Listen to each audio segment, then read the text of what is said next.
guest speaker, His Grace Raseshwar Madhav Prabhu. Hare Krishna Prabhu. Hare Krishna. Raseshwar, a little bit a small background so that all of the devotees here get to know about Prabhu. Prabhu goes by the name Dr. Rikin Patel in his regular work. So Prabhu is a pediatrician and an assistant professor in the pediatrics department for the University of Toronto.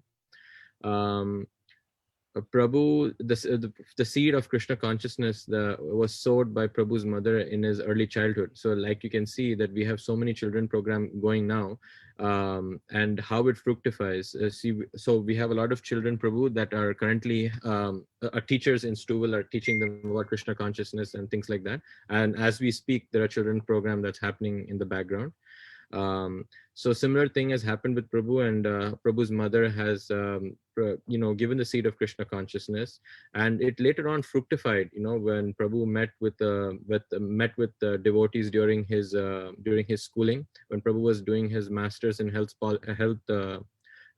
medical health policy and finance from the London School of Economics. Prabhu came in touch with devotees, and the seed further of Krishna consciousness further grew. During Prabhu's long journey of 14 years of school and residency, Prabhu was able to come in contact with a lot of devotees, matured his Krishna consciousness. He had ample time to experiment, integrate, and apply the principles of Krishna consciousness in his daily life. And, as all of our lives are very busy, and Prabhu has found out a lot of methods along with devotees to, implement Krishna consciousness in our ongoing lifestyle. Prabhu has had the special privilege to associate with brahmacharis in New York, and also the brahmacharis in Chowpatty, Bombay. Many of us are aware with all the names like such as Gauranga Prabhu, Chaitanya Charan Prabhu, who have visited us here in Toronto many times. So Prabhu has had ample opportunity to associate with them and learn from them. Prabhu is also a certified yoga teacher from the Govardhan Eco Village from Bombay.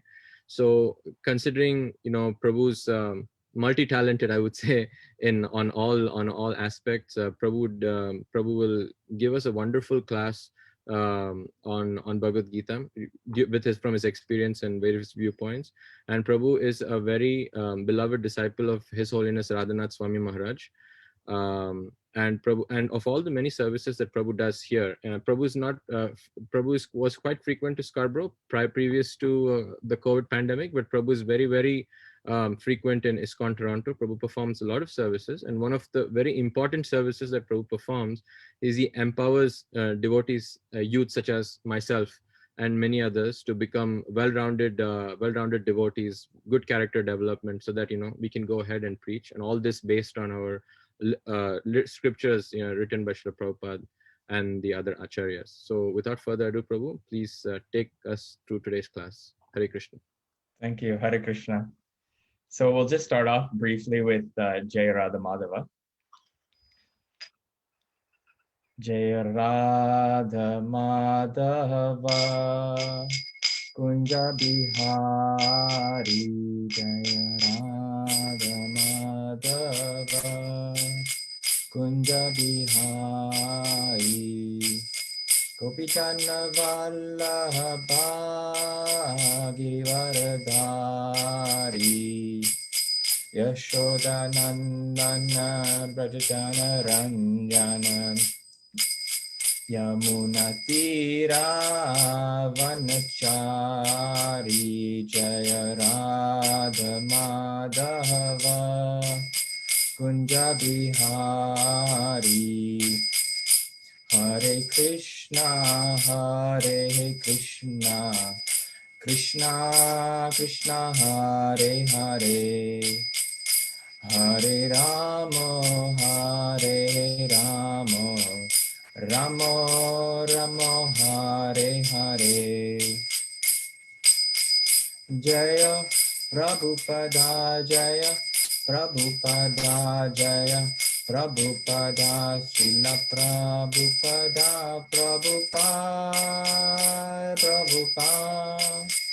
Prabhupada, Jaya Jaya Prabhupada. Prabhupada ki Jai. Om Namo Bhagavate Vasudevaya. Om Namo Bhagavate Vasudevaya. Om Namo Bhagavate Vasudevaya. So today we're going to be reading from Bhagavad Gita chapter 3, verse 42. So it goes as such. Indriyani parani ahur, indriyabhya param mana, manasastu parabhutir, yo budehe paratastu sa. Would anyone like to recite the verse?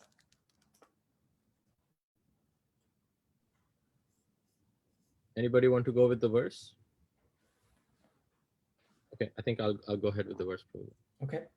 Indriyani paranyahur indriyebhyah param manaha manasastu para buddhir yo buddhe paratastu saha. Thank you, Prabhu. Anybody else? I will go, Prabhu. Please.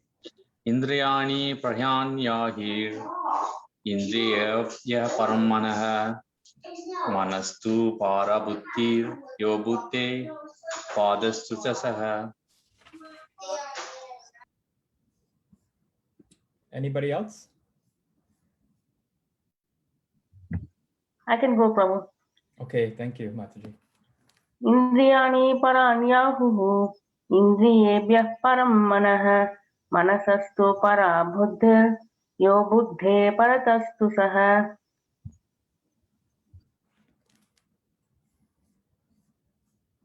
Anybody else? Okay. Can go, Prabhu. Okay. Indriyani paranyahu indriyebhya param manaha manastastu parabuddhir yo buddhe paratastu sa. Jai. Okay, so the translation, the working senses are superior to dull matter. The working senses are superior to dull matter. Mind is higher than the senses. Intelligence is still higher than the mind. And the soul is even higher than the intelligence. Translation and purport by His Divine Grace, A.C. Bhaktivedanta Swami Srila Prabhupada. The senses are different outlets for the activities of lust. Lust is reserved within the body, but it is given a vent through the senses. Therefore, the senses are superior to the body as a whole. These outlets are not in use when there is superior consciousness or Krishna consciousness. In Krishna consciousness, the soul makes direct connection with the Supreme Personality of Godhead. Therefore, the hierarchy of bodily functions, as described here, ultimately ends in the Supreme Soul. Bodily actions means the function of the senses, and stopping the senses means stopping all bodily actions. But since the mind is active, that even though the body may be silent and at rest, the mind will act as it does during dreaming. But above the mind is the determination of the intelligence, and the above intelligence is the soul proper. If therefore the soul is directly engaged with the Supreme, naturally all other subordinates, namely the intelligence, mind, and senses, will automatically be engaged. In the Katha Upanishad, there is a similar passage in which it is said that the objects of sense gratification are superior to the senses, and the mind is superior to the sense objects. If therefore the mind is directly engaged in the service of the Lord constantly, then there is no chance that the senses will become engaged in other ways. This mental attitude has already been explained. Param drishta nivartate. If the mind is engaged in the transcendental service of the Lord, there is no chance of its being engaged in the lower propensities. In the Katha Upanishad, the soul has been described as Mahan, the great. Therefore, the soul is above all, namely the sense objects, the senses, the mind, and the intelligence. Therefore, directly understanding the constitutional position of the soul is a solution of the whole problem. With intelligence, one has to seek out the constitutional position of the soul and then engage the mind always in Krishna consciousness. That solves the whole problem. A neophyte spiritualist is generally advised to keep aloof from the objects of the senses. But aside from that, one has to strengthen the mind by use of intelligence. If by intelligence one engages one's mind in Krishna consciousness, by complete surrender unto the Supreme Personality of Godhead, then automatically the mind becomes stronger. And even though the senses are very strong, like serpents, they will be no more effective than serpents with broken fangs. But even though the soul is the master of intelligence and mind, and the senses also, still, unless it is strengthened by association with Krishna and Krishna consciousness, there's no chance, there's every chance of falling down due to the agitated mind. Om Gyanantimirandasya Gyananjana Shlakaya Chaksur Unmilitam Yena Tasmai Shri Gurave Namaha Shri Chaitanya Manobistam Stapitam Yena Bhutale Swayam Rupakadamayam Dadanti Swapadantikam Vandeham Shri Guru Shri Yuda Parakamalam Shri Gurun Vaishnavamscha Shri Rupam Sagrajatam Sahagana Rugnat Anvitam Tam Sajivam Sadvaitam Saadutam Parijana Sahitam Krishna Chaitanya Devam Shri Radha Krishna Padan Sahagana Lalitam Shri Vishak Anvitam Sha He Krishna Kuruna Sindhu Dina Bandho Jagapate Gopesha Gopika Kanta Radha Kanta Namostute Tapta Kanchna Gaurangi Radhe Vrindaneshwari Vrishabhanu Sute Devi Pranamami Hari Pre Vancha Kalpatrubhyascha Kripa Sunda Evacha Patita Nam Pavanebhyo Vaishnavebhyo Namo Namaha Jai Shri Krishna Chaitanya Prabhu Nityananda Shri Advaita Gadharar Shivas Adi Gaura Bhakta Vrinda Hare Krishna Krishna Krishna Hare Hare Hare Rama Rama Rama Hare Hare. So it's my good fortune to be here. Thank you, Pitambar Prabhu, for inviting me to speak and giving me some seva. We're also, before starting, seeking the blessings of all the senior devotees. And, I have many friends and mentors on this call. I would like to also specifically, we have people from also out of town, Pitambar Prabhu. I invited my mom and dad should be here. They're in Waterloo, and my Masi's here all the way from Chicago. Most welcome, So Prabhu. we Welcome. have a crowd from far away. We are so grateful, Prabhu, that all the dignitaries are there. We are very happy, Prabhu. Most welcome. Hare Krishna. So please send some blessings, and we're speaking, so that we can say something that's pleasing for Prabhupada and our parampara, and that's also for my purification. And so thank you for the opportunity. And so as Sudarshan Gopal was saying, that I'm very fortunate that Bhakti was introduced to me when I was very young. And, for those that don't know, there's 3 gurus that we have in our life. There's our guru that gives us initiation and our Shiksha guru. But before either of those gurus, there is the Vartma Pradakshina guru. And that for me is my mother. So I just want to offer my respects to her. And this is the person that introduces one to the spiritual path, right? And so I was very fortunate that through her that we were introduced to Bhakti very young. And, what's needed in Bhakti, even though we get introduced as children, the power of Prabhupada's ISKCON is that it gives us the association and the company of people so that we can actually progress further, because otherwise on our own, practicing Bhakti is very difficult. And as we'll find out today, that the mind will take us all over the place. So unless we have that strong association and the company of like-minded people who are really fixed and focused on that path, that it's very, until I didn't have that when I was in university, and after, it was still not a tangible thing. I had interest. I was reading Bhagavad Gita when I was young. I was watching Mahabharata. I was chanting, but again, things didn't really mature and fructify until that association was there. So, so I just wanted to, make some emphasis on not only the introduction, but also that a regular association that's needed. So this is a very wonderful verse that we're going to be speaking about today. And we know that, as Pitambar Prabhu said last week in his class, that the verses from 336 to 343, this is the last part of chapter 3. And it's specifically dealing with what Krishna says is like Mahasura Mahapapma, right? This eternal enemy known as lust, right? And so this is understood to be if one is pursuing the spiritual path, any aspiring spiritualist in any path, it doesn't have to be bhakti, but any tradition, that this lust is the eternal enemy, right? And so we can see here that Krishna, he uses a very strong word, right? Usually in the Gita that, this word enemy doesn't come up very often, but for this quality, this eternal enemy, right? This strong word is used, right? Because the inherent quality of the soul is to love, right? To selflessly serve without any personal agenda, right? And so and usually you'll find out in my classes, I like to try to be a little bit interactive. So we'll have a chance for people to, to speak a little bit. But I just wanted to ask everyone, does everyone know where this quality of lust first comes from? Feel free to unmic and answer, but where does this quality of lust come from? We should know, where this eternal enemy that Krishna talks about is coming from. Our desire. Right, so we have desires, yep. Anything else? But even before we have desire, The thought, I think, is coming right, from our thoughts. It's our 5 sensory organs. Right. Senses. Yep.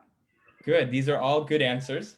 So the quality of lust, we understand that when the soul descends into this material realm through the material energy, then what happens is that pure love of the soul becomes perverted into lust, right? And so this happens through the material mode of Rajaguna, through the mode of passion, right? Specifically, lust is born from the mode of passion, right?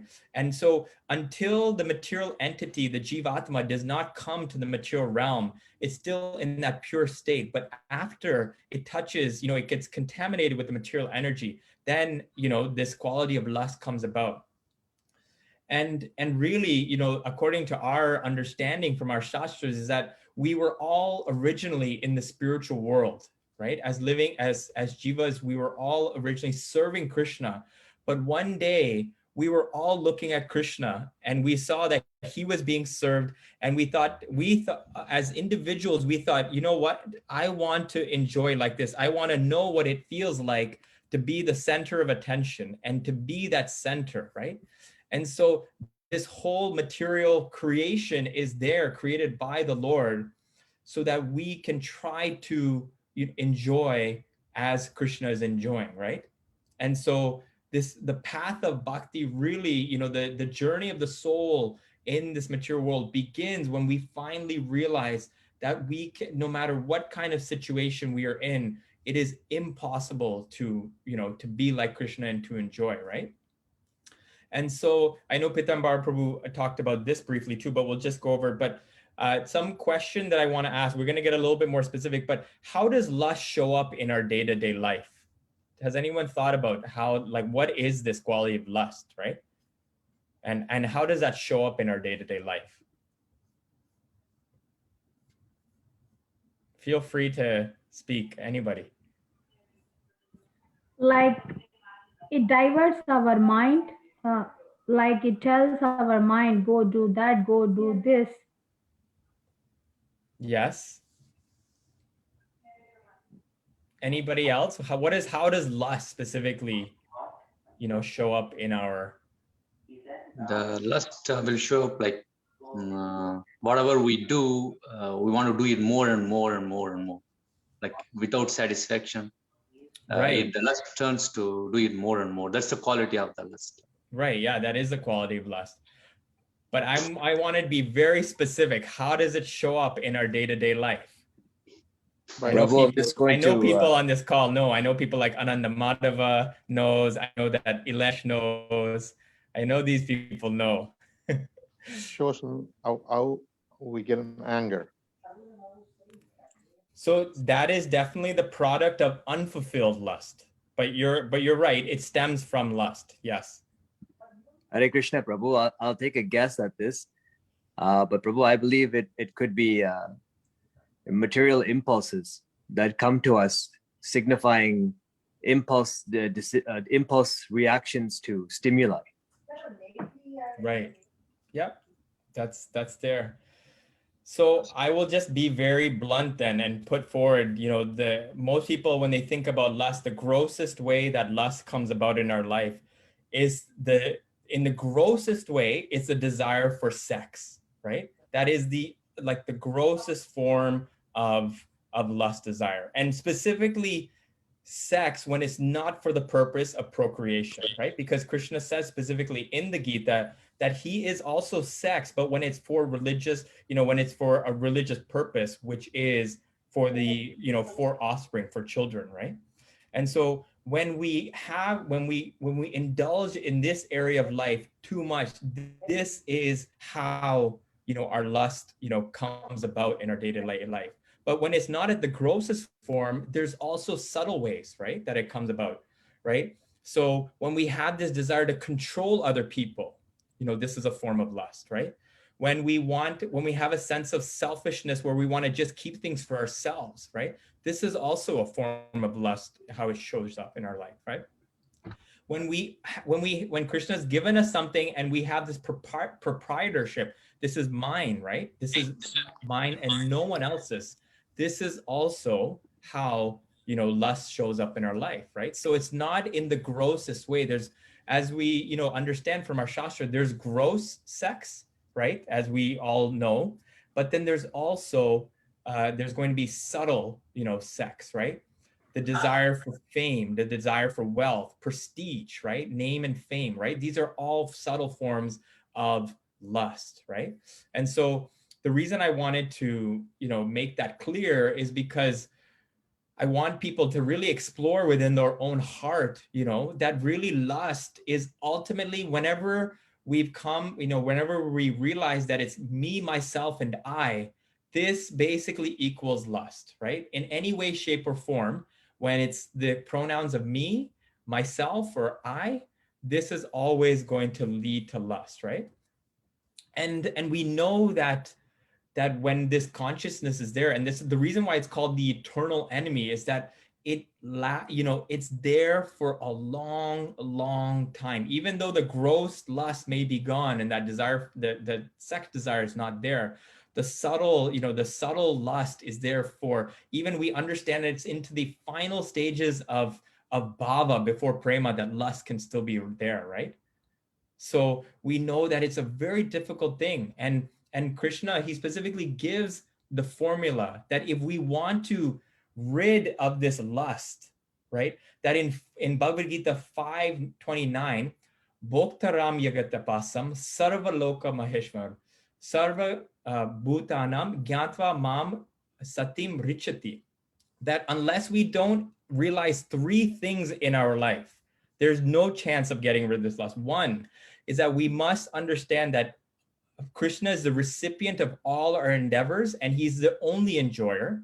Two, in this verse, Krishna is saying that he owns everything. So unless we don't understand that Krishna owns everything, we cannot get rid of this lust. And three, right? Krishna is each and every one's best and closest well-wisher and best friend, right? So if we do not realize and genuinely understand these three things, then this is understood to be the peace formula, right? The formula for peace in Bhagavad Gita is given in 5:29. And if we do not understand these three principles at a very deep level, not just beyond the mind, but really in practice of life, it is very, very difficult to overcome, this eternal enemy of lust, right? And so, the next question that I wanted everyone to, think about before we jump into this verse is, why should we care about curbing this quality of lust? Does anyone have any thoughts? Like, why should we give this so much importance? I guess I'll say, I think Ilesh Prabhu mentioned this, but it's something that cannot be satisfied. It's impulsive. So if you can't satisfy something, why hanker for it? Because it's just going to lead to frustration and anger and fall down eventually. So you're saying why do we still hanker for this? No, like that's why we'd want to get over it, because it'll never get fulfilled anyways, no matter how hard we try. Right. Yeah, it burns like fire. Anybody else have any thoughts on why we should care about this curbing this quality of lust?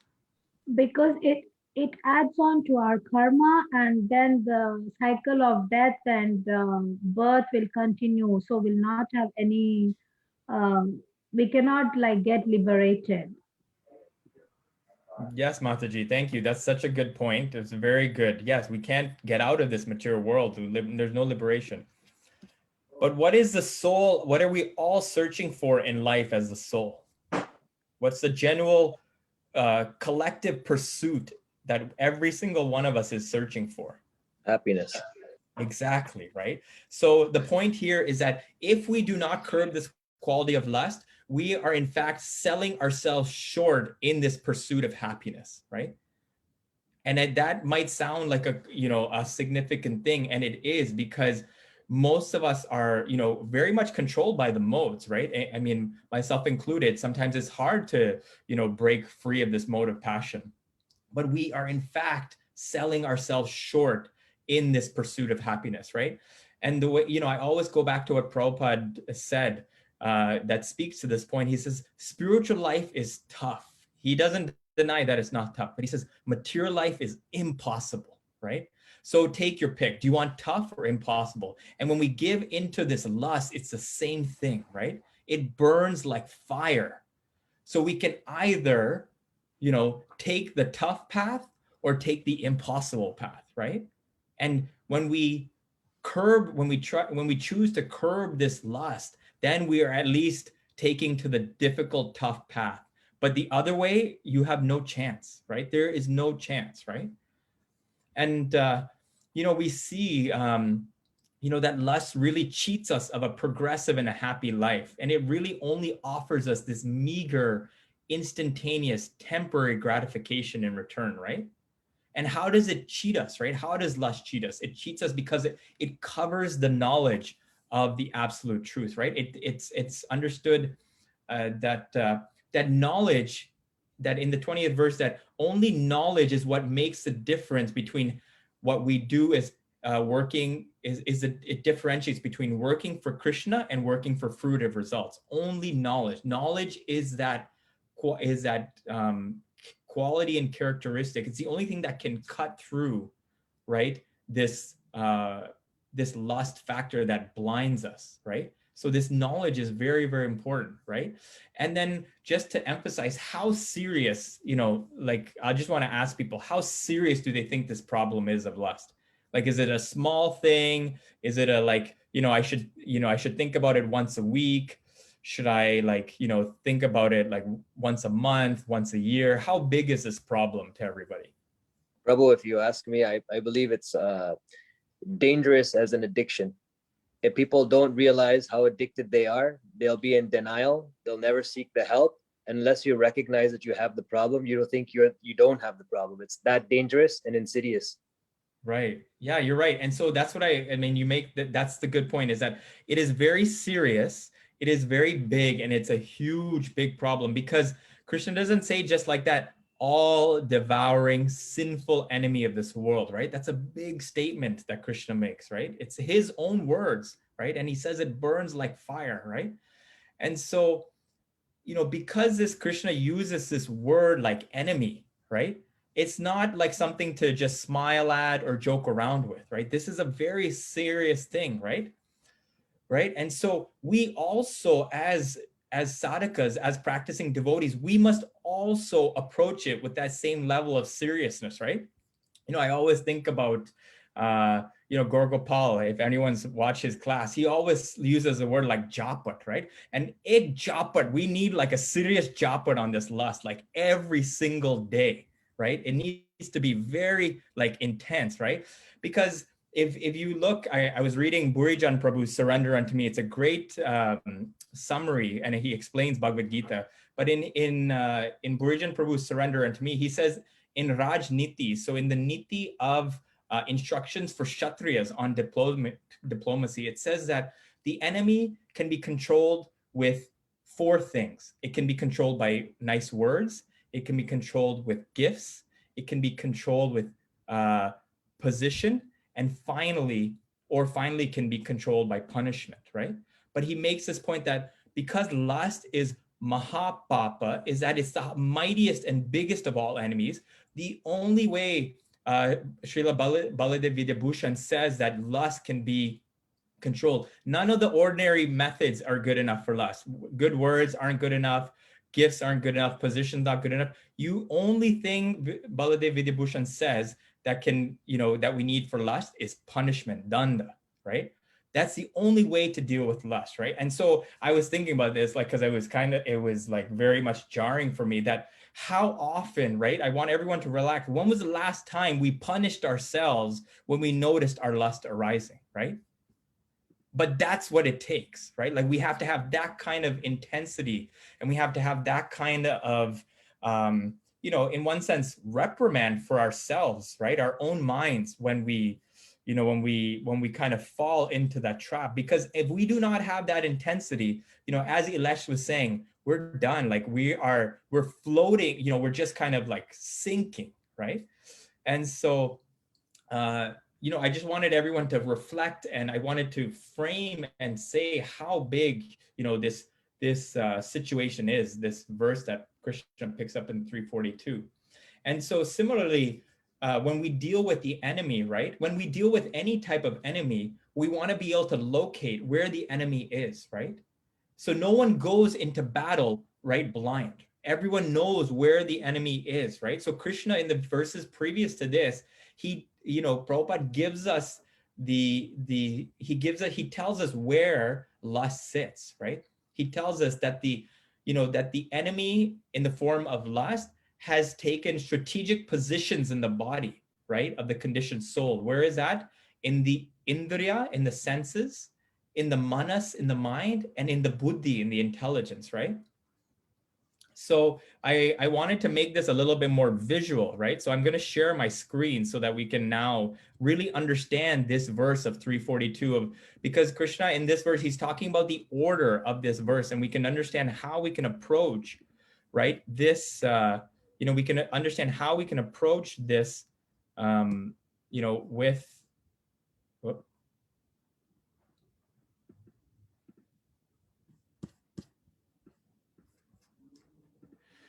so if we see here, last, it's again, topics of 336, 343. I wanted to show this slide, right? These are the 6, vrittis, or they call enemies of the soul, right? And if we see the head, the queen, the head of all is lust, right? Kam. And if we really think, I was thinking about this before, that all of these 6 other 5, krodh, lobh, mad, moha, matsarya, all other the 5, they all stem from lust. So if we choose, to deal with this one, all of the other ones, come into control. If we really kind of think about, where does greed come from? Where does mud from? They all still are all kind of, the cousins, they're the close cousins and siblings of lust, right? And so this is the main slide that I want to depict for this verse, because this picture describes the whole verse, right? Because what it says here, first of all, it's describing the senses. It's describing this analogy here of the rath, right? It's just telling us which the different parts are. So it's saying the horses are the 5 senses, seeing, hearing, tasting, touching, and smelling. And the horses are pulling very, very hard, right? These senses are pulling at us. But it's the reins, it says here, the reins here is the mind, right? And so the minds have the ability to pull the horses in, but it requires a strong charioteer, which is the intelligence, right? The buddhi, right? If the buddhi is not strong, then the mind get pulled forward and the senses win, right? And then finally we have, in this other, analogy, that the passenger is the soul, right? right? So the person who's in the chariot, being driven in the chariot, that's the passenger. And the body, the actual body that we have, this is in fact the chariot. So if we think about this now in the realm of us, we have this physical body, right? And we always say that, maybe you've heard this analogy before, but the soul is like the passenger in the car, right? The car is just the vehicle that takes you around, but the passenger is the soul. So similarly, again, just comparing the two, in the chariot, the soul is the passenger, right? But our focus for today is specifically horses, reins, and intelligence, right? So there's these three things that we must really think about strongly, to be able to overcome. And now the question I want to ask, going to this next slide, what do we see here? Because there's something that I've realized when I look at this picture. But when we look at this picture, what do we see that's not right? What do we see that's not right? Please, anyone can choose on mic. I want everyone's just observations of what they see here that doesn't seem to be, like right. All the horses are going in different directions. Exactly, right? So that's one good thing. Anything else?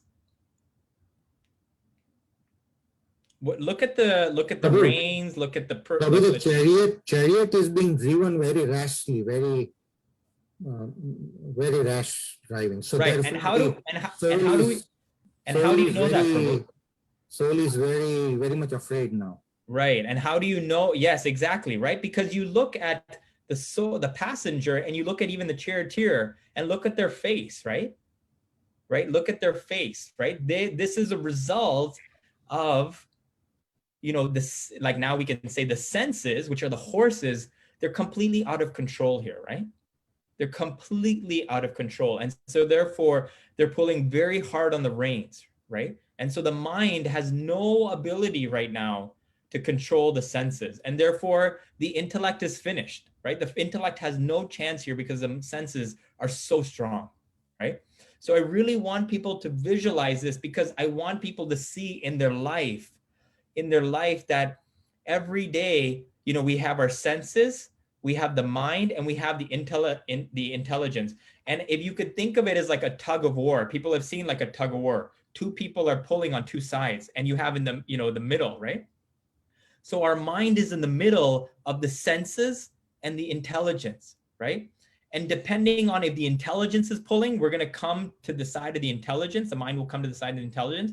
And if the senses are pulling too strong, then what happens to the mind? It's going to go to the side of the senses. So think of that tug of war. Again, now we're just breaking it down into, indriyas, manas, and buddhi. But that tug of war is there every single day for us, right? That, either the senses are pulling at the mind, or the buddhi is pulling at the manas, right? And so the manas is in the middle, right? And so really, if we don't have really strong buddhi, then the manas has like no chance to, to stay, like the senses, the indriyani will always pull us over. So I want people to really visualize what that, what that looks like in their head, right? If the manas is in the middle and it's of a tug of war between buddhi and senses, then you pretty much, you have a microcosm and you have like an example for our day-to-day life, right? So hopefully people can just appreciate that. And so I wanted to now specifically see, these five senses. We know that we see things, we smell things, we hear things, we taste things, we touch things. And I want everyone to see that these are entry points. Entry points meaning, in the Srimad Bhagavatam, it says these are the 9 gates into our body, right? The 9 gates being 2 eyes, 2 nostrils, 2 ears, tongue, genital, rectum, right? These 9 gates, right? But, what do these things do? We see, we smell, we hear, we taste, and we touch, right? And so the point that I want to make here is that the first place we need to start, one can say, in trying to control the mind and giving our intelligence even a little bit more of a chance. Because if we look at a tug of war, we got 2 options. We either, reduce the stimulation on the senses, or we strengthen the mind. my suggestions is we do both, right? We reduce the simulation on the senses and we strengthen the mind at the same time. That's the only chance that we have, right? And so I want us to all be now we're going to go into like solutions, right? Like how are we going to approach this in day-to-day life? That means that we're going to be, first of all, conscientious of what we see, right? Like what are we looking at every day, right? Are we looking at disturbing things on the internet, right? There's all sorts of nonsense on the internet. What are we viewing on TV, social media, right? So our eyes, how are we controlling this sense, to help control our mind? The second is the nose. What are we smelling, right? So the nose is usually connected to a taste in the tongue, right? We smell something, we want to eat it, right? So then also, we should also be thinking about what smells are coming in. Again, we usually don't think of this, but the smell, think about it. The nose and the ears, they're working 24 hours a day, even when we're sleeping, right? You can still smell things when you sleep and you can still hear things when you're sleeping, right? So what we smell and what we hear, and hearing is a big one because, what is the biggest, I call it like crippler. What is the biggest crippler in our spiritual life in terms of what we hear? Anyone know? Prabhu, I would like to say that the biggest crippler is what we say ourselves to others. Right. So, can you be specific? Like in my mind, an example comes, we know that there's those 3 monkeys that cover their eyes, their ears, and their mouth, hear no evil, see no evil, and talk no evil. And part of the reasons behind that, from my understanding, is that, so as you were mentioning, if you are inputting something into your body from your eyes, you should be very careful of what you see. The same with what you speak and what you hear. If you're speaking something yourself, you should be very mindful of how you or what you're saying. So, it could be very damaging, not to anyone else, but more importantly, your own self. Right. Yeah, no, it's a good point. And that's why in Bhagavad Gita, 17th chapter, 15th verse, Krishna specifically says, what is the tapasya, the tapas uchate of our speech, right? It has to be truthful, beneficial, pleasing, not agitating this, others, and it has to be inconsistent in line with Shastra, reciting the Vedic injunction. So these 5 things are there to help us also consider what we speak every day. Are these 5 things there, right? And so tongue, again, so what we hear is very important because the point I wanted to make was prajalpa, right? So there's so much prajalpa even sometimes when we gather with devotees, there's prajalpa, right? There's prajalpa in the association of devotees. In the when you're in non-devotee circles, forget about it. It's like pretty much constant prajalpa, right? And this really, really is not good for the mind, right? There's tons of prajalpa in like the news, right? I would say that if you work somewhere, you're going to get all the news you need from work. So you don't have to watch anything. I don't watch any news. I haven't watched news for years. And it's been one of the best things that I've ever done, right? So, so there's that. And then again, so just being careful about what's going through our ears every day. And then again, taste, what are we tasting, right? Ideally, we're always, param drishta nivartate. I will also go back to the time that, prasad is a very powerful thing. It was the only way that, 16 years ago when I came more seriously into bhakti, that I was able to give up eating meat, right? Is that I had to have that higher taste, right? So we should always be thinking about what are we putting in our mouth, right? This also has a tremendous, again, the tongue is the most powerful sense, muscle in our body, right? And in the, in the nectar of instruction, it says that tongue, belly, genitals, it all falls in one line. Therefore, we control the tongue, everything else comes under control, right? Because it falls in that same plane, in that same line. And then finally, the things that we're touching, right? Again, we probably don't think so much about the things that we touch, but sometimes we have, I know as a child, I always had this, like I was impelled to touch everything. I need to put my hands on everything. I need to feel it, right? And it's there it serves a purpose, especially for younger children, because, we need to feel things to learn things. But again, sometimes we touch things that also are not beneficial for our mind, right? So I wanted to really focus, because when Pitambara Prabhu said regulating the senses last week, it starts with these simple 5 things, right? These simple 5 things to, to think about it, right? And, if you think about it, Bhagavad Gita, it's like the compassionate Japat from Krishna. We can see he's like almost there coming up to Arjuna, right? With his hand. I mean, that's just a little joke, but really this is what the Bhagavad Gita is all about, right? Is that it's that compassionate, reminder from Krishna, to control our senses and really, there's no hope. There's really no hope progressing in our bhakti to achieve the goal if we don't control our mind. It's the first essential, important step in our practice of bhakti. It's just mind control, right? And so the rest of the class, what I wanted to ask the devotees is just other ideas, practical ways by which we can control our senses. So the first thing I talked about in this was that I talked about controlling our senses. So another way to think about that is avoiding triggers, right? Things that we know will trigger us, right? In the beginning, we must avoid them, right? So if someone is very addicted to something, we can't just say chant Hare Krishna. In the beginning, you're going to have to avoid it to overcome it. And then once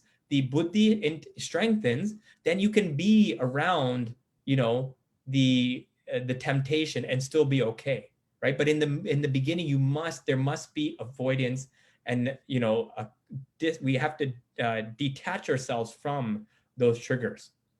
So does anyone else have any other ideas or thoughts on what we can do, to help practically control, our senses? Prabhu, if I may interject, Please. I believe that a lot of the times, I don't know if many people are experiencing this because I think everybody's perhaps working from home right now, but given my industry, I was always working even through the pandemic, and I always have a commute. And on my commute, I choose to listen or not to listen to certain things. And part of the way of curbing my lust is I know that if I listen to a certain kind of music, believe it or not, it takes me back to a certain time and a place. And I just choose not to listen to those. I just don't choose to listen to anything on the radio. And I'll either listen to Bhagavad Gita or listen to some nice kirtan. And little changes like that, consciously, I know that if I listen or hear something or look at something, then I know where my mind will take me. So before my mind takes me somewhere, let me just control my environment so my mind stays a little bit more, away from the lust, if you will. So that's my only tip I can share, that if you are, on a commute and you have option, then, your phone is going to be your best friend if you use it correctly. Yeah, it's such a good point. If we can always have something ready to play, that's, that's Shravanam, that's specifically that we're hearing spiritual knowledge. It's the fastest, and most effective way to, at least control the mind. And I agree that if I go back to music, if I used to be into hip hop, some R&B, a lot of different, like rock bands, what's interesting is that we are, these samskars that we have from listening to those things, they're still deeply rooted, right? And when we get exposed to those things, they just like float up, right? And I think of it, the analogy I always like to use is if you look at a bottle of soda, right? The bubbles that come from bottom to top, right? They happen without us noticing, and they just happen so quickly and so easily. So thank you for that, Prabhu. Anybody else have any other suggestions? I Hare would. Krishna Prabhu. Sorry, Anand Prabhu, please go on. Please go ahead. Thank you. So I was just saying, and this is something that we've discussed as well, Raseshwar Madhaprabhu, is like controlling your breath. And we've had a lot of discussion about this, just even, whether that's anger or whatever. And one quote that that really resonated with me that you said was that we may not be able to control the mind, but if we can control the breath, then it's the next best thing. And even in the Bhagavatam, we in Canto 2, it's listed on how the breath is so important in our body and how the regulation of breath can not only regulate our health, but even our mental state. So just having that practice of consciously, controlling. When I say controlling, having a constant practice of just of pranayam, just on even on a regular basis. Yeah. Yeah, no, thank you. It's very powerful. I remember I take martial arts, and one of my martial arts teacher, I remember when he told me that, he says, we cannot control our mind, but we can control our breath, right? Our mind is racing so fast, but if we can just take hold of, just regulating our breathing, then that automatically brings us, into the present, and we're able to then, make intelligent choices, right? And not, always here in our mind. So thank you, Prabhu. That's a very practical suggestion. Anything else that people want to suggest from the practice of bhakti? That Friends Yes, and, Prabhu. sorry, Prabhu. Hare Krishna, Prabhu. yes, Prabhu. Actually, friends and family, like association with the friends as well as in the family. If we make it like a same thoughtful people, like for example, if you collaborate with your friends, if they have the quality of similar kind what you are practicing, and in our family, if you involve each and every one, it might help to stronger our practice. Because if you do it alone, there will be up and downs. There will be many steps, like hard steps will come.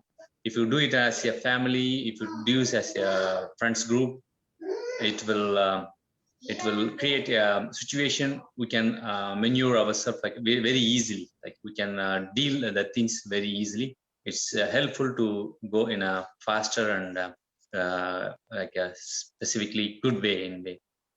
This is my thought, Prabhu. Yeah, thank you. Association is really powerful. There's that quote, if you tell me who your 5 closest friends are, I'll tell you the person you'll become, right? And so the association of who our closest people in our life is very important, because it really is, it paves the way for where we are going in life. So thank you, Prabhu, for that. Pitambar Prabhu, you had something. Yes, Prabhu. So I was thinking on what you said, on the martial arts. I know that when my son used to go for karate classes, he was also taught not only the karate techniques, but also the control of the mind, Prabhu.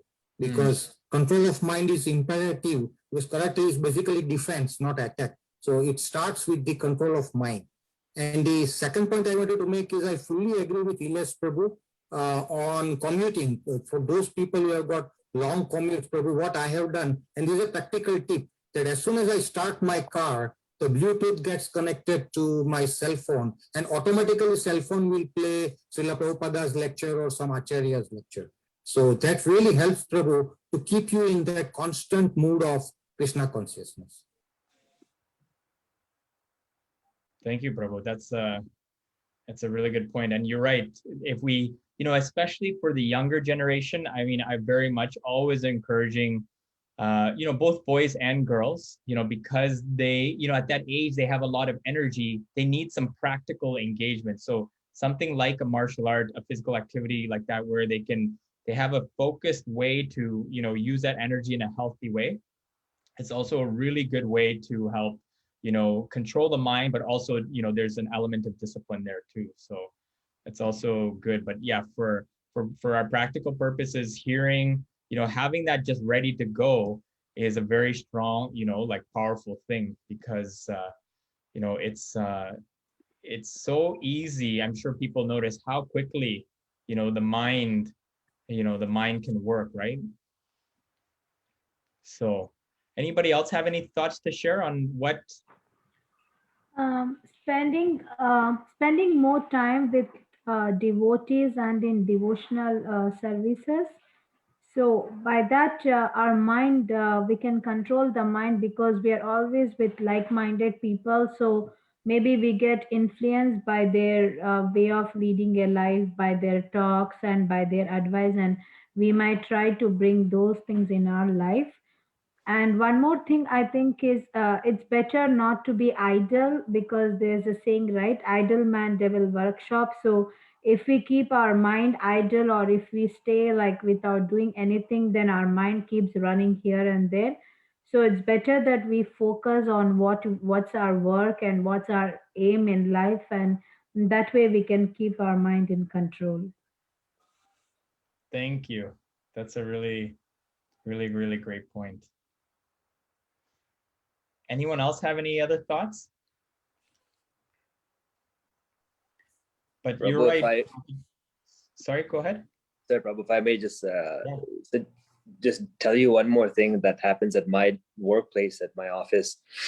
So all my staff, believe it or not, we make it such that if there's someone to praise, or if something happens good, if there's something happens bad, we have a policy of no stress. And the reason why we have a policy of no stress is within our own mandate code. Krishna is the cause of all causes. He is going to be the one that is going to take our prosperous moves and also our lamentation moves. So anytime we have meetings, every single time, it always ends with, Krishna's mercy, and that's it. And we walk away knowing that, we are doing our best in Krishna's service. And so whatever happens, we accept happily and with no attachments. And just putting that type of attitude, Krishna culture in your workplace, if you want to call it that, is so refreshing for me, because it really helps me throughout my entire day, just really giving my best efforts as a servant to Krishna, and keeps me in the mood. Like, it's unbelievable that people have so much opportunity to inject Krishna culture in their workplace, and maybe they are shying away from it, but there should be no fear. There should be zero fear, because if Krishna is all cause of all causes, and I tell you, it's been a game changer for me at my workplace anyway. Yeah. And I mean, you say exactly, Ilash, when we try to at least just try to put Krishna in the center, it takes so much pressure off our life, right? Like we don't have to be the cause and the doer, and there's way less pressure. We're just there to show up, give our best effort, and be like, okay, Krishna, whatever you have for us, this is what's going to be best. But for myself, it's just reduced so much more stress and headache, because when we have that sense that I'm in control, that has to go my way all the time, it's just a much more stressful life.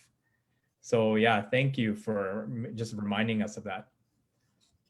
So just to add to these kind of practical ways, remember that this Vaidhi Bhakti process, Vaidhi means rules and regulations, right? So we need rules and regulations at this stage, in our spiritual life, right? And so rules and regulations of any of the 9 processes of bhakti, we pursue any of the 9 processes of bhakti, seriously, right? Shravanam being, Shravanam, Kirtan being the 2 easiest ways, right? Hearing, chanting, right? But then we have Smaranam, remembering, right? Then we have like Pada Sevanam, doing worship at the lotus feet. We have Archanam, like offering prayer, Vandanam is prayer. Archanam, offering to the deity. Dasyam, so being a servant of Krishna. Sakyam, being Krishna's friend. And then Atma Nivedanam, complete surrender, as Bali Maharaj did.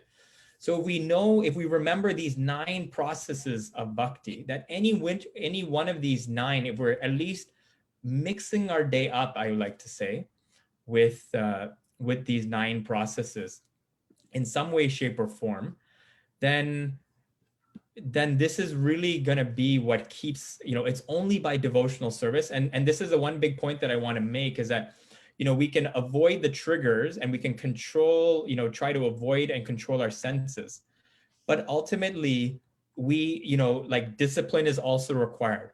But we also, we have to strengthen our intelligence by, with our teachers, the sadhus, the devotees, and with the shastras. Really, this is really what is going to strengthen our intelligence. If we want to have a chance, in that tug of war, for that, that buddhi to have a chance to strengthen, and have control of our senses, we must have daily contact with Shastra and spiritual knowledge, or some type of hearing. Shastra is, even in one sense, Shastra is a little bit more powerful, because it's coming straight, from not that if we listen to Prabhupada, but Shastra also, when we read something, it's also more powerful because when we read, there's also a deeper manas, there's a deeper contemplation, right? So it's understood that there's Shravanam, we hear first, right? There's Manana, we contemplate it, and then there's Nididhyasana, we apply it, right? So we cannot actually fully integrate the knowledge unless there's Manana and Nididhyasana. So that's why we get together and we talk about it, because this is what takes us from Manana into Nididhyasana and application, right? So we need all three of these. And so hearing is very good. It is by far the best means, but we should also try to read and have some contact with some book and, and some reading daily to really, fortify that intelligence. One of the ways that I did it, so in 2013, I went to my mentor and I told him that every time I sit down to japa, like my mind is all over the place, right? And so ever since then, he made the suggestion that you should sit and you should read something before, because he knows that I like to read and understand the knowledge. So he says you should read first before you chant japa. And for me, this has changed my whole chanting experience, because even then when I'm chanting, if my mind gets slightly diverted, it may potentially will go to what I've read, right? So even then, basically, I'm just trying to fill my mind. In one sense, you're anchoring the mind with, Shastra before you go into the chanting process. So it's a way to kind of like, steady yourself before you go into the chanting. And for me, it's done a tremendous amount. I mean, I haven't gone a day now in the last 8 years without reading something from Prabhupada's books or some type of Shastra before chanting. And it's been such a big, huge change, because you might think that you don't like to, you're not a reader and I don't like to read. But I'm telling you, if you initially I was doing maybe 2 pages, 3 pages, 5 pages. And then 5 pages becomes like 1 book, 3 books, 5 books, 10 books, right? And, if you just keep at it with a few pages, 10, 15 minutes every day before you start chanting, it will change the whole course of, your japa, and also, really strengthen that intelligence. And then ultimately, the final factor that I wanted to say is that we need Krishna's mercy. We need prayer.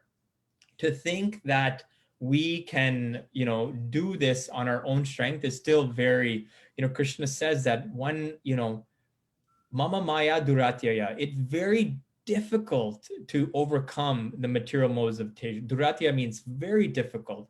But if one surrenders unto me, that means we really need Krishna's mercy, and we need Krishna's blessings and help to have a chance of controlling the mind, right? And so ultimately, there has to be this component of vandanam or prayer, in addition to all the, the tapas and the, the controlling of, the avoiding of certain external, triggers or entry points of the senses. This vandanam and this prayer must also be there on a day-to-day basis to help us. So I just want to end, before we end, I want to read something very short. This was something from Bhaktivinoda Thakur, and it's something I had never, read before, but he talks about how the different demons that Krishna fights with, in his childhood, they all represent different anarthas and unwanted qualities. And that, so I'll read this, here, and it's very, very powerful that, really that without, these demons ultimately need to be uprooted by Krishna. And so when it says here, Bhaktivinoda Thakur gives the following analysis of Krishna's pastimes in relation to the impediments on the spiritual path, right? So it says here, Putana, the witch, represents the pseudo-guru who must be avoided at all costs. Sakatasura, the cart demon, represents carrying the burden of cartload on the ongoing bad habits, as well as lethargy and vanity. Trinavarta, the whirlwind demon, represents false pride, which comes from material scholarship and leads to adoption of bogus philosophies. Deliverance of Nakula, Vera, and Manigriva, breaking the twin Arjunshis, represents arrogance and pridefulness, which comes from puffed up prestige and is rooted in madness for wealth. Vatsasura, the calf demon, represents a childish mentality that gives a rise to a type of greediness resulting in wicked mischievousness. right? Bakasura, the stork demon, represents cunning duplicity and deceptive behavior.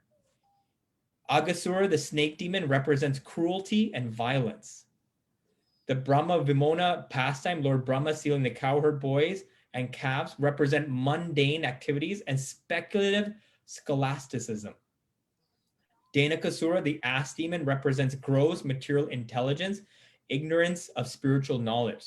The Kalya serpent represents brutality and treachery.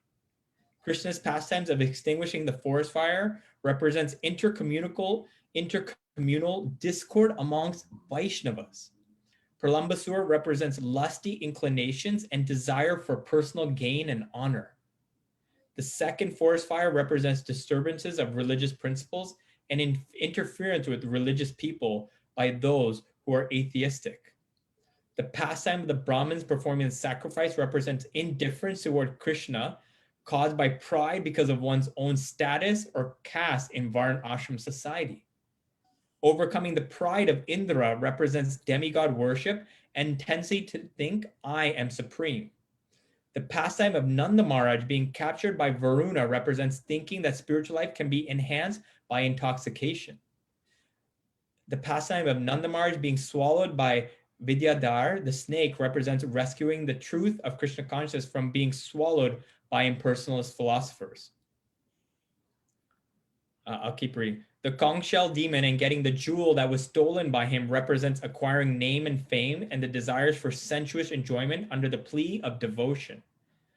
Aristasura, the bull demon, represents pride arising from indulging in false religions that were created by cheaters. The causes of neglect of genuine spirituality. Keshi, the horse demon, represents false pride and a feeling that I am a great devotee and spiritual master.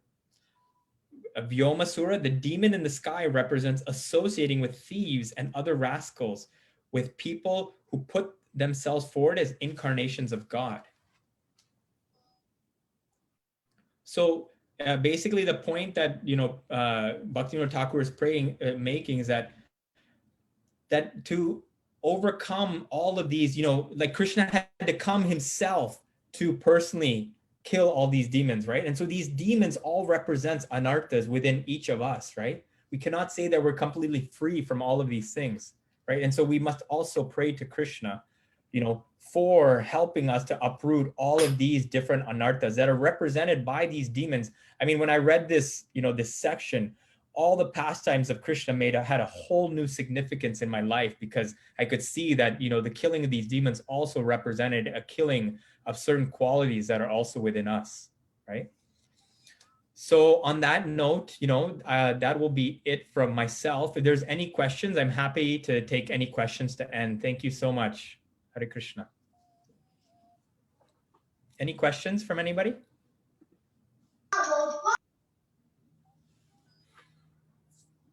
Hare Krishna. Thank you for your today's session. It was so informative, as well as your practical suggestions, as well as from the other devotees. The practical suggestions are really good. I should say thank you very much. We are blessed to hear the wordings from you.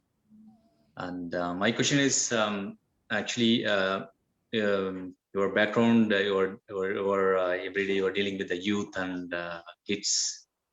My question is regarding with the kids, and also you are introduced so early the Krishna consciousness in your kids' age itself. In our stubble Krishna consciousness area, like we are having the kids also. I mean, I am having little kids like 7 and 5 years old. We are doing so many programs here. Still, I want to get a practical knowledge from you, how to improve, or how to get more involved in spiritual path of my kids. It's a simple question.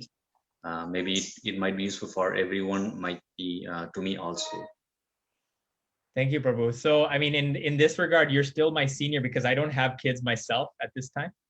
But I've given this a lot of thought because I've looked at my own life, and I've also, because I'm a pediatrician, I'm also thinking about this on a day-to-day basis, that how, we can how we can kind of bring these qualities into our day-to-day life. And I think I mentioned the first thing that I think is very important for kids.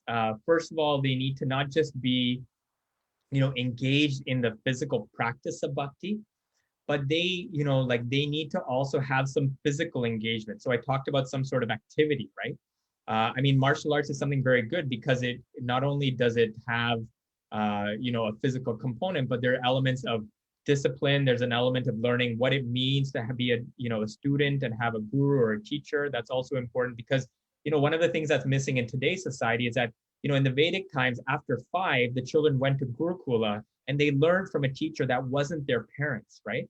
And so that's very much missing, in today's society. So if we can give our children some good examples that aren't necessarily they could be like aunts and uncles, they could be cousins, but people who we see as good examples for the children to follow, then this is also very important because we as parents cannot teach our children everything, right? It's going to have to come from other people and, people in life as well, right? But I think so that's one thing I wanted to say. The second thing is that our, spiritual life should be fun, right? At their age, it should be as fun as possible. So I think, if they have devotee friends, letting them, spend as much time as they can with, other friends who are devotees is really important. And even if they want to do non-devotional activities together, not a problem, but they're with devotees and that's, other devotee kids. And that's a really important thing at their stage in life, right? We can't always, control every environment that our children is going to be in. But if they have that inclination, that's great, right? I think, not putting, obviously, like as parents, the children are going to follow the example that the parents set. So whatever examples, we set, that is ultimately going to be their most powerful, leave the most powerful impression on them, right? And so whatever the parents can do to set, their example, and in one sense, the kids, one thing I've learned just from dealing with kids, many kids over the years, is that they're much smarter than you think, right? They can learn very quickly just by looking and just by hearing and just by seeing, right? Yeah, for sure. That's you don't even have to say anything, son, daughter, do this, do that. No, they're going to do it because they've seen you and they've learned that way, right? So, ultimately, before we can give anything to anybody else, I always say that the charity first starts with ourselves, right? Exactly. And we have to really go deep ourselves and make the internal transformation within ourselves. And then really all our actions and whatever we say then naturally are a byproduct of our own self-transformation. So those are just some very kind of like simple things for a very big question that, we can talk about later. Yeah, I totally understand. Thank you very much for Prabhu. It would be really helpful for me. Thank you so much. Hare Thank Krishna. you, Prabhuji. Hare Krishna. Anybody else have any questions?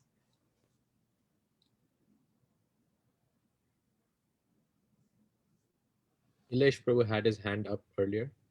I think he wanted to share something. Yeah.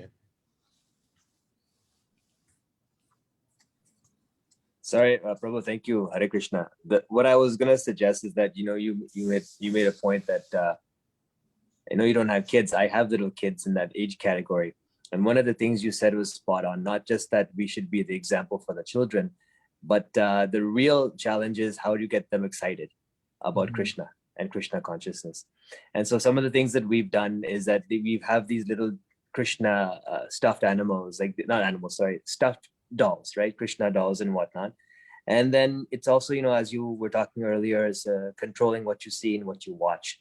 So we let them watch the Krishna program, the little baby Krishna, darling of Vrindavan. It's in English. And so they learn all the stories about Krishna and whatnot. And again, that having the practice at home, doing the kirtan every day and getting a little mardanga for the little one, getting him excited about kirtan, these little things that you can do that really go a long way, because the more you can make them excited about Krishna consciousness, the more they'll want to do it with you and get involved. That's what we've seen so far.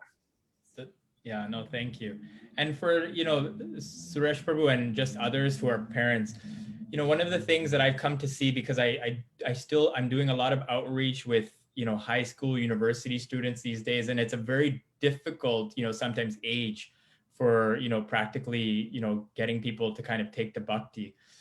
But one thing I will say is that sometimes we may think that, we've tried our best, to kind of give it to them, but they're still not taking it. But I will say that, every child, every teenager, they have some interest. So our job as parents and as devotees, is really to try to tax our brain. Have we looked at every avenue, as a way to connect them to Krishna, right? In high school and university, they're into like alcohol, and they're into like drugs, and they're into like sex and so many different things.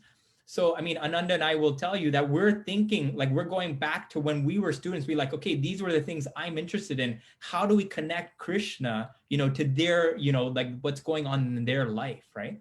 So we really have to go back and think about like, okay, what are the relevant issues, and what are the relevant challenges, and what are the relevant interests that they have in their life? And we have to find a way, we have to find some way to connect it to, the 9 processes of bhakti, because there's something for everybody in bhakti. And my challenge to everyone is to think about how we can bring it to them, because there is a way, we just haven't thought about it. That's always my perspective, is that we just haven't thought about the way yet. Hare Krishna, Prabhu. Yes. All right, Prabhus. Well, on that note, we will, we will end. So I'm just very grateful for everyone's time and consideration. Thank you for listening. Hopefully everyone was able to gain something, and, forgive me for any offenses. And we look forward to, hopefully we can come back again, and I'll have a chance to share something in the future. Thank you so much. Thank you Hare very much. Krishna, thank you. Hare Krishna. Thank you. On behalf of the congregation, thank you for giving a wonderful, well-rounded class. Your class was just like your bio description. You're coming from every angle and you're attacking the verse, and you gave a wonderful description about everything. And children being one of the major issues for all parents today. Despite keeping the current situations into account, so you've given wonderful answers, wonderful insights into not only into the verse and into just in day general. So thank you very much. We hope to have you again and again in our congregation more often. I think I will ping Pitambar Prabhu for that, because he's very good at bringing devotees in here. Thank you so much, Prabhu. Thank you, Sudarshan Gopal. Thank you. Thank you, Pitambar Prabhu. Thank you so much, Raseswar Madhavdas Prabhu. I really appreciate you taking out some time. I know it's a very busy schedule, Prabhu. I've seen you running around as a pediatrician. So we are really grateful as a Stouffville Krishna community for you to be dedicating the time. And I hope and pray, Prabhu, that you continue to dedicate the time to us, such that we can learn a little bit here and there out of your great spiritual wisdom, Prabhu. And again, thank you for bringing all the relatives and dignitaries, Anand Madhav plus Prabhu, Ilesh Prabhu, I think your aunties, and I really appreciate, Prabhu. Thank you so much. Hare Krishna. Thank you, Prabhu. It was a very nice descriptive and nice slides and everything, and really we enjoyed. Presentation was very good. Thank you. Thank you. Hare Krishna. Hare Krishna. Thank you. And if anyone has any questions or anything after the class, Pitambar Prabhu has my email. He can, feel free to share it.